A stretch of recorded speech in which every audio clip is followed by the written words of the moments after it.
ನಮಸ್ಕಾರ ಸ್ನೇಹಿತರೆ. ಇವತ್ತು ನಿಮ್ಗೆ ಗೊತ್ತಿರೋ ಹಾಗೆ ಪಾಕಿಸ್ತಾನದಲ್ಲಿ ನಡೀತಿರುವ ಬೈಲಾಟ್ರಲ್ ಸೀರೀಸಲ್ಲಿ ಎರಡನೇ ಪಂದ್ಯ ಸೌತ್ ಆಫ್ರಿಕಾ ಮತ್ತು ನ್ಯೂಜಿಲೆಂಡ್ಗೆ ನಡೀತು. ಮೊದಲು ಟಾಸ್ ಸೋತು ಸೌತ್ ಆಫ್ರಿಕಾದವ್ರು ಬ್ಯಾಟಿಂಗ್ ಮಾಡ್ತಾರೆ. 50 ಓವರ್ಗೆ 304 ರನ್ನು 6 ವಿಕೆಟ್ ಕಳ್ಕೊತಾರೆ. ಇದರಲ್ಲಿ ಮೆಚ್ಚುವ ಸಂಗತಿ ಏನಂತಂದರೆ ಸ್ಟಾರ್ಟಿಂಗ್ ಫೇಸ್ ಬಂದ ಮ್ಯಾಥ್ಯೂ ಅವರು ಡೆಬ್ಯೂಟ್ ಇವತ್ತೇ ಮೊದಲ ಪಂದ್ಯ ಆಡ್ತಿರೋದು ಇಂಟರ್ನ್ಯಾಷನಲಲ್ಲಿ. 148 ಬಾಲ್ಗೆ 150 ರನ್ ಗಳಿಸ್ತಾರೆ. ಉತ್ತಮವಾದ ಬ್ಯಾಟಿಂಗ್, ತುಂಬ ಚೆನ್ನಾಗಿ ಆಡಿದ್ರು. ನೆಕ್ಸ್ಟು ಅವ್ರ ಜೊತೆ ಇನ್ಯಾರೂ ಅಷ್ಟು ಸೌತ್ ಆಫ್ರಿಕಾದಲ್ಲಿ ಯಾರೂ ಅಷ್ಟು ಚೆನ್ನಾಗಿ ಆಡ್ಕೊಡ್ಲಿಲ್ಲ. ಅದಾದಮೇಲೆ ವಿಲಿಯಮ್ ಮುಲ್ಡರ್ ಅವ್ರು ಬಂದು 60 ಬಾಲ್ಗೆ 64 ರನ್ ಮಾಡ್ತಾರೆ. ಟೋಟಲಾಗಿ ಸೌತ್ ಆಫ್ರಿಕಾದವರು 50 ಓವರ್ಗೆ 304 ರನ್ ಮಾಡ್ತಾರೆ. ನ್ಯೂಜಿಲೆಂಡ್ ಪರವಾಗಿ ಬೌಲಿಂಗಲ್ಲಿ ಮ್ಯಾಟ್ ಹೆನ್ರಿ ಅವರು 2 ವಿಕೆಟ್ ತಗೊಂಡ್ರೆ ವಿಲಿಯಮ್ ಅವರು 2 ವಿಕೆಟ್ ತಗೋತಾರೆ. ನಿಮಗೆಲ್ಲ ಗೊತ್ತಿರೋಂಗೆ ನ್ಯೂಜಿಲೆಂಡು ಚೇಸಿಂಗ್ ಮಾಡಿದಾಗಲೇ ನಾವು ಅಂದ್ಕೋಬೇಕು ಉತ್ತಮವಾಗಿ ಇದು ಮಾಡ್ತಾರೆ ಅಂತ. ಮೊದಲನೇ ವಿಕೆಟ್ 50 ರನ್ನಿಗೆ ಬೀಳುತ್ತೆ. ವಿಲಿಯಮ್ ಹೆಂಗ್ ಅವರು 19 ರನ್ ಗಳಿಸಿ ಔಟ್ ಆಗ್ತಾರೆ. ನೆಕ್ಸ್ಟ್ ಬಂದ ಕೇನ್ ವಿಲಿಯಮ್ಸನ್ನು ಮತ್ತು ಡೇಲ್ ಕಾನ್ವೆ ಅವರು 187 ಪಾರ್ಟ್ನರ್ಶಿಪ್ಪಲ್ಲಿ ಉತ್ತಮ ಮೊತ್ತ ಹಾಕ್ತಾರೆ. ಬೇಜಾರಾಗುವ ಸಂಗತಿ ಏನಂತಂದರೆ ನ್ಯೂಜಿಲೆಂಡ್ ಪರವಾಗಿ 107 ಬಾಲ್ಗೆ 97 ರನ್ ಗಳಿಸಿ ಕಾನ್ವೆ ಅವರು ಔಟ್ ಆಗ್ತಾರೆ. ಅದಾದ ನಂತರ ಕೇನ್ ವಿಲಿಯಮ್ಸನ್ ಅವರು 113 ಬಾಲ್ಗೆ 133 ರನ್ ಗಳಿಸ್ತಾರೆ. ಉತ್ತಮವಾದ ಆಟ. ಹೋದ ಮ್ಯಾಚಲ್ಲೂ ತುಂಬ ಚೆನ್ನಾಗಿ ಆಡಿದ್ರು ಕೇನ್ ವಿಲಿಯಮ್ಸನ್ ಅವರು. 80 ಚಿಲ್ಡ್ರೇನು ಹೊಡೆದಿದ್ರು.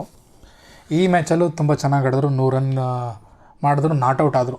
ಅದರಲ್ಲೂ ಎಸ್ಪೆಷಲಿ ನನ್ನ ಅನಿಸಿಕೆ ಪ್ರಕಾರ ಈ ಚಾಂಪಿಯನ್ಸ್ ಟ್ರೋಫಿ ನೆಕ್ಸ್ಟು ಇನ್ನೇನೀಗ 19ನೇ ತಾರೀಕಿಂದ ಶುರು ಆಗುತ್ತಲ್ಲ, ಆವಾಗ ಇಂಡಿಯಾನ ಬಿಟ್ಟರೆ ನೆಕ್ಸ್ಟು ಟಫೆಸ್ಟ್ ಇರೋದು ಅಂತಂದರೆ ನ್ಯೂಜಿಲೆಂಡ್ ಅವರೇ. ನನಗೇನು ನ್ಯೂಜಿಲೆಂಡು ಇಂಡಿಯಾ ಫೈನಲ್ಗೆ ಬರುತ್ತೆ ಅಂತ. ನ್ಯೂಜಿಲೆಂಡ್ ಇಂಡಿಯಾ ಬಂದರೆ ಫೈನಲ್ಗೆ 2019ರಲ್ಲಿ ಆಗುತ್ತಲ್ಲ ಸೆಮಿಫೈನಲ್, ಆ ಥರ ಆಗುತ್ತೆ ಅನ್ನೋ ಒಂದು ಭಯ ಬೇರೆ ಇದೆ ನಮಗೆ. ಆದರೂ ಇಂಡಿಯಾ ಜೈಗೆ ಇಳಿಸ್ಲಿ ಅಂತ ನಾವು ಪ್ರಾರ್ಥಿಸೋಣ ಎಲ್ಲರೂ. ಇವತ್ತು ಮಾತಾಡೋ ವಿಚಾರ ಏನಂತಂದರೆ ಕೇನ್ ವಿಲಿಯಮ್ಸನ್ ಅವರು 14ನೇ ಶತಕ, ಅವ್ರ ಕೆರಿಯರಲ್ಲಿ 14ನೇ ಶತಕ ಈ ದಿನ ಮುಗಿಸ್ತಾರೆ. 14ನೇ ಶತಕ. ಕಾನ್ವೆ ಅವರು ಸ್ವಲ್ಪ ನಿಧಾನವಾಗಿ ಆಡಿದರೆ ಅವರೊಂದು 100 ಮಾಡ್ಬೋದಿತ್ತು. ಸ್ವಲ್ಪ ಇದಾಗಿ ಎಡವಿ 97 ರನ್ಗೆ ಔಟ್ ಆಗಿಬಿಡ್ತಾರೆ. ಆದರೂ ಕೇನ್ ವಿಲಿಯಮ್ಸನ್ ಅವರ ಆಟ ತುಂಬ ಮೆಚ್ಚಲೇಬೇಕಾದ್ದು. 133 ರನ್ ಗಳಿಸ್ತಾರೆ. ಸಂತೋಷದ ಸಂಗತಿ. ನೋಡೋಣ, ಇನ್ನೂ ಒಂದು ಮ್ಯಾಚು ಇನ್ನೊಂದು 3 ಡೇಸಲ್ಲಿದೆ. ನೋಡೋಣ, ಸೌತ್ ಆಫ್ರಿಕಾ ಮತ್ತು ಪಾಕಿಸ್ತಾನಕ್ಕೂ ಇನ್ನೊಂದು ಮ್ಯಾಚ್ ಇದೆ. ಅದರಲ್ಲಿ ಯಾರು ಗೆಲ್ತಾರೆ? ನಾವು ಸೌತ್ ಆಫ್ರಿಕಾ ಗೆಲ್ಲಿ ಅಂತ ಎಲ್ಲರೂ ಪ್ರಾರ್ಥಿಸೋಣ.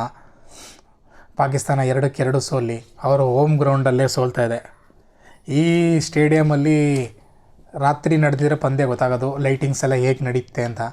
ಕಳೆದ ಪಂದ್ಯದಲ್ಲಿ ನೀವೆಲ್ಲ ನೋಡಿರ್ಬೋದು, ರಚಿನ್ ರವೀಂದ್ರ ಅವರಿಗೆ ತಲೆಗೆ ಬಾಲ್ ಬಿದ್ದು ಪಾಪ ಈ ಮ್ಯಾಚಿಂದ ಹೊರಗುಳಿದಿರೋರು. ಅದಕ್ಕೋಸ್ಕರ ಎಲ್ಲರೂ ರಚಿನ್ ರವೀಂದ್ರ ಅವರು ಬೇಗ ಗುಣಮುಖರಾಗಲಿ ಅಂತ ಪ್ರಾರ್ಥಿಸುತ್ತಾ ನೆಕ್ಸ್ಟ್ ಮ್ಯಾಚ್ಗೋಸ್ಕರ ವೆಯ್ಟ್ ಮಾಡೋಣ. ಈ ವಿಡಿಯೋ ಇಷ್ಟ ಆದರೆ ಲೈಕ್ ಮತ್ತು ಸಬ್ಸ್ಕ್ರೈಬ್ ಮಾಡಿ.